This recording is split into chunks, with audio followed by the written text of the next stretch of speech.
what is the video that went viral? You were trying to feed a dog, and that was actually the dog owner. Amit Madia has been fact-checked also. No, what do you mean is a dog owner? I didn't understand. So you were doing a roadshow.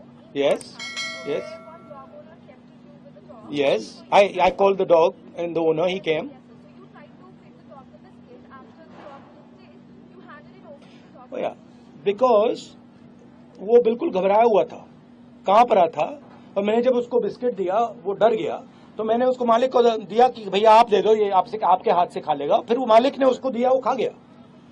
तो इसमें मतलब issue क्या है?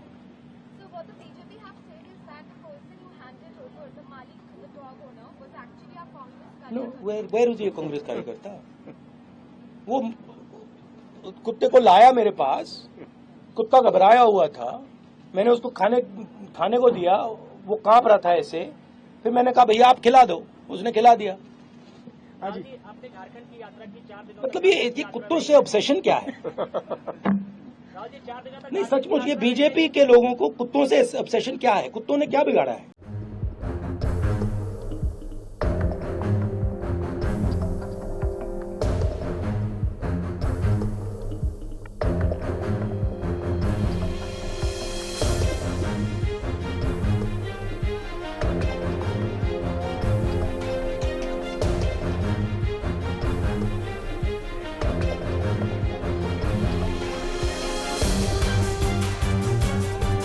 सवाल सबके सामने है।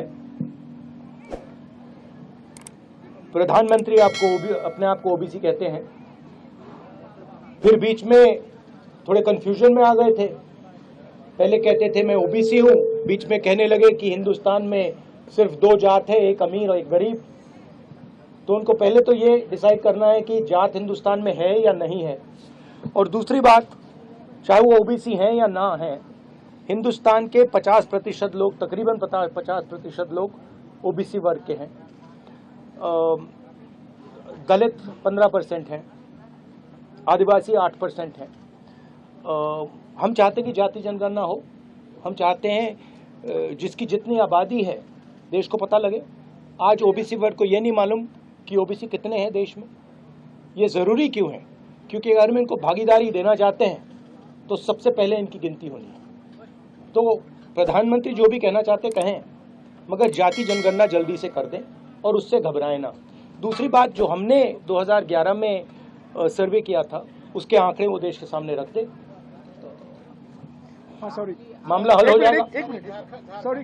ये सवाल एक व्यक्ति का नहीं, ये सवाल देखिए, ये सवाल एक व्यक्ति का नहीं है, ये सवाल हिंदुस्तान के करोड़ों गरीब लोगों का है। तो भाषण में प्रधानमंत्री का ये कहना कि मैं ओबीसी हूं या मैं ओबीसी नहीं हूं, ये रेलेवेंट ही नहीं। रेलेवेंट ये है कि इस देश के कितने लोग ओबीसी हैं, वो रेलेवेंट है। क्यों? क्योंकि मैं आपको उदाहरण देता हूं, बड़ी बड़ी कंपनीज में आपको ओबीसी नहीं मिलेंगे, दलित नहीं मिलेंगे, आदिवासी नहीं मिलेंगे। आपको मैंने 90 जो हमारे IAS ऑफिसर देश को चलाते हैं उनका उदाहरण दिया, उधर आपको सिर्फ 3 मिल रहे हैं। हेल्थ केयर सिस्टम में, एजुकेशन सिस्टम में आपको ओबीसी, दलित, ट्राइबल नहीं मिलेंगे। तो मैं ये सवाल उठा रहा हूँ।